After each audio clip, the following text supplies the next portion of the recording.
This is the Fantasy Football Game Plan, where we talk about fantasy football and the NFL. So we're doing the NFC East today. Yep. And who do you think the worst team is in this division? It's hard to tell because there's a lot of bad ones, but maybe we start with the Giants. What do you think? Yeah, sure. Let's go with the Giants. I would just say Dallas was the worst team, but that's just a personal opinion. It has nothing to do with like rosters, but let's start with the Giants because they probably have the biggest mountain to climb, and also you might find some gems on their team that could help you out. But let's start talking about it. Where do you want to go? Running back? Yeah, well, they've got a new coach. Brian Daboll comes over from Buffalo, so we saw what he did with Josh Allen over there. So can he do the same with Daniel Jones? Josh Allen can run without falling over his toe. Okay, true. Yeah, I think Daniel Jones will have a better season with Daboll as his coordinator coach. I like him much better than Jason Garrett. Mm-hmm. So I'm thinking, the old coach for Daniel Jones. I didn't like his offense at all. And I think that there will be an improvement for Daniel Jones this year. I mean, obviously, he's not a top guy. I'm trying to decide if Saquon Barkley is a top running back on this team. I've always had a little bit of shade on Saquon. I've never really thought, other than his rookie year, that he's actually been able to produce and be such a high like last year, he was like so high in the draft board. Like he was like sitting at 6. If you go back to those recordings, I was shaking my head, and I think that prediction was correct going over this year too. Barkley, like maybe as an RB2, maybe flex. Who knows? I agree. He's definitely moved out of the top dozen for me. I need to see him healthy for a while before I can trust him again. I'm with you there. I put him in the same category as Christian McCaffrey. Yeah, and there's some speculation too that they might draft a running back this year as well too. So it'll be interesting if there's any positions. And just to note too, Sean, that they also picked up Tyrod Taylor too. So Josh Dimes, whatever, call him dime bags. Danny Dimes. Yeah, Danny Dimes can't do it. At least you have a trusted quarterback. He's been in the NFL right behind his back. Going on to receivers, though, like Kenny Golladay, a big contract man, can't catch a football, can't catch touchdowns. What a waste of a pick he was. Maybe something will change this year with the new offensive coordinator, the head coach, like you mentioned. Like there's always like Sterling Shepard. I think he's under contract. I don't know if he's actually signed. Maybe he did sign. Sometimes he's a guaranteed. And then they had that Toney guy as well too, which was maybe someone to look at. In the later rounds of your draft, you definitely need your wide receiver spots. I think Toney would be probably the most productive guy if you're in a PPR league because he does get a couple passes thrown his way. I wanted to know what you were going to say about that because I was looking at these guys, Golladay, these receivers, Golladay, Sterling Shepard, Darius Slayton. They're all pretty good, but we saw Kadarius Toney flash some brilliance last year, and we were very high on him for pickups on the waiver wire. He did some people really proud until he got injured.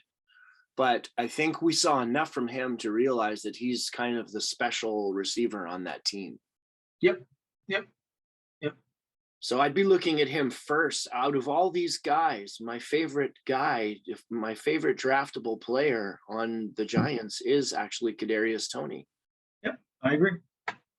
Okay, interesting. Okay, let's move on to Washington, I guess. The Commanders. The Washington Commanders. Do they have a logo? Is it a W? Yeah. Well, they had 2 years, and that's what they came up with.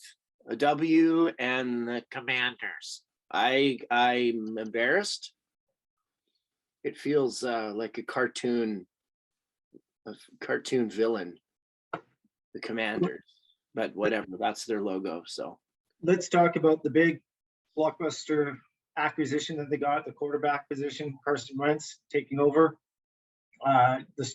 possibly the starting job from Taylor Heinicke. Mhm. who did all right last year in fantasy, did all right as a quarterback in general, had the guts, but it seems like they wanted to get, I don't know, Wentz in there. So interesting strategy on behalf of Ron Rivera. Interesting move. I was surprised when this came through a couple months ago. I don't know what's going on. I thought Taylor did a great job last year. I think he was a lot of times we were talking about if you needed a quarterback in a pinch situation, depending on who they were playing, because it's easy. I mean, the Giants or the Eagles, that was picking. He would be able to get you some good fantasy points. So, what's your thoughts? Well, I would have liked to have seen them go and get some help for Taylor Heineke. I agree with you. He was not bad. He was serviceable, but he needed help, and help's not coming. They lost some guys from the offensive line, and they already weren't strong. But Brandon Scherf's moved out of town, and I think that Wentz is going to need protection. So we'll see what they do in the draft, but I don't like Wentz at all for fantasy this year. He's going to have to show me a lot before I'm interested. I liked both the running backs last year. I had them both for this team. I had Antonio Gibson and JD McKissick, but they drove me nuts. Because basically what happened was they would take turns being great. And if you started both of them, one of them would be crap. And it was a real guessing game, unless one of them was hurt. And it's very weird to want players to be hurt. But the picture got very clear when one of them was hurt. The other guy who played did very well. But when they were both playing, I just couldn't figure it out. It was a puzzle to me. They're both good, but they're both used the same way. It's a single back offense, and they just throw one in there or the other. So, I mean, talent, yes. Consistency, no. Yeah, they kind of play like almost like a Seattle game where one running back does everything. So if you have him starting, if you have Gibson starting, you don't know if McKissick's going to take the carry. So it's almost like the committee that you kind of want to stay away from. Great running backs, great fantasy points, but if you're trying to lock in your roster, it's a gamble every single week. But I think I've seen billions from both these running backs, and I like them both. It's tough to see what they're going to do. It's the situation is puzzling for sure. Mm-hmm. Okay, so receivers, they've got a great one, Terry McLaurin. Don't know how I've had him a couple years. Yeah, fantasy team. He does great. Maybe one or two bad weeks, but because he can't catch the ball or something like that. But he seems to get most of the trusted targets. But with a new quarterback in town, I don't know the chemistry. So who knows what's going to happen. And there's also the tight end Logan Thomas as well. Yeah, Logan Thomas. He's a good-looking tight end. I mean, he won't cost you a lot, and you'll be able to get him in the late rounds. And when he's healthy, he's pretty reliable. So he's a good pick. And I'm just looking at the other receivers on the team. They do have Curtis Samuel, who was quite good when he was with the Panthers, but he hasn't been healthy the whole time he's been on the Washington roster. Yeah. They have that guy Sims too, but he's kind of like a downfield 80-yard, maybe one pass, like one catch a game kind of guy, like just a speedy guy down the end. But at the end of the year, they were throwing him a little bit more balls because Terry was being covered. So they do have a good receiving core. It's be interesting what Wentz can do with them. I know that Heineke has a good arm, so. Kind of shading away from just Washington in general. Yeah, I think McLaurin is my favorite guy on Washington. He's a guy that, I mean, if he was available in the, third, fourth round in a snake and ladder draft, or if I needed a second receiver, a wide receiver 2 in my auction league, I would consider him, even though I haven't seen him with Wentz, because I know he's a talent. And I know that they don't have a lot of other options, so they're probably going to try to get him the ball quite a bit. Mm-hmm. Yeah. but other teams were focused on them. And then let's just talk about their defense. The defense didn't do much last year, but their defense was pretty stellar. And Ron is a defensive guy, so he's probably fixing all those loopholes up. So maybe think about picking their defense up, maybe even on a waiver wire, depending on how well they do. They may be a sleeper, but there could be other defenses out there. But I think their defense has a pretty solid like front four, and also like depth wise and linebackers and DBs. So they should do better than what they did last year. Last year they were a little bit of a disappointment when it came down to points. Yeah. Yeah, I don't know what went wrong, if it was injury or what it was, but the defense did not come through last year the way they had in the past. Mm-hmm. Okay, well, we've got the Eagles next. Nick Sirianni is their head coach. He changed the offense halfway through the season last year and became a top running offensive system, which was great for Jalen Hurts fantasy-wise, not in real life. Didn't help his quarterbacking play, but fantasy-wise, it definitely upped his stock, and I think they're sticking with him this season. They need wide receiver help. They've drafted a receiver first. The last 2 years, they drafted Jalen Reagor, who's been a disappointment, unfortunately. And they got Devontae Smith, who seems like he's a talent, but haven't quite figured out how to get him the ball regularly. They signed also Zach Pascal over from the Colts.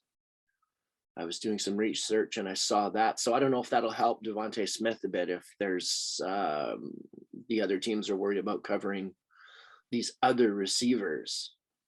Yeah, that's interesting.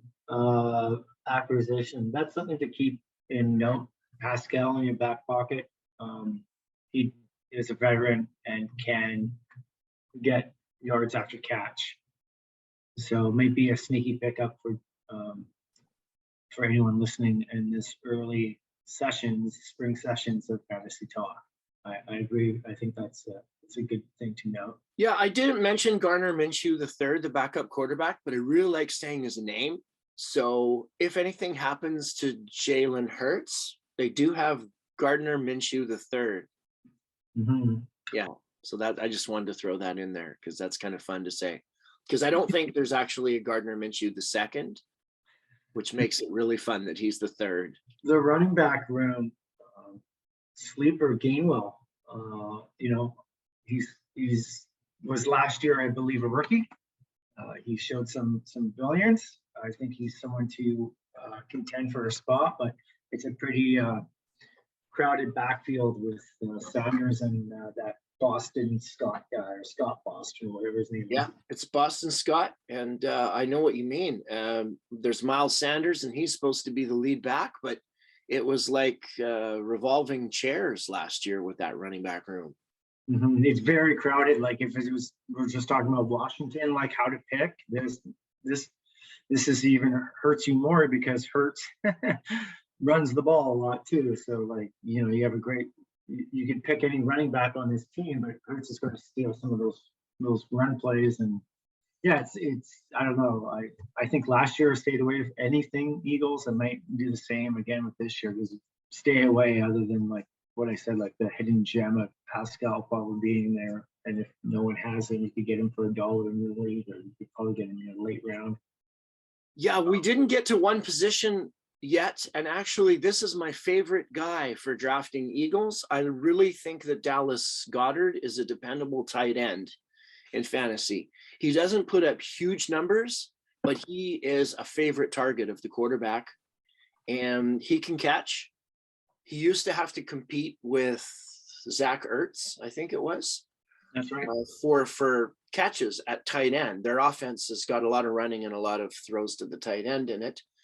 And so now I think Dallas Goedert is a pretty good target for Jalen Hurts and for you, for your fantasy team, if you're looking for tight ends. Yeah, I agree. Okay, our favorite team in this division is the Dallas Cowboys. Cowboys. Mike McCarthy, head coach. I really like their offensive coordinator, Kellen Moore. I think he's most people recognize that he's going to be a head coach sooner or later. He's one of these young offensive stars that everybody wants these days. And Dak Prescott seems to put up really good fantasy numbers in this system. Yeah, he does. He has a good arm, he has good accuracy, great quarterback.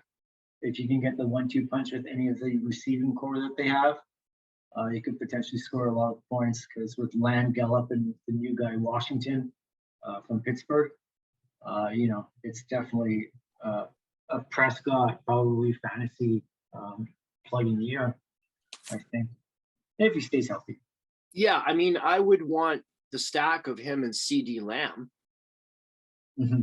I'm not sold on those other guys yet. I'd have to see something.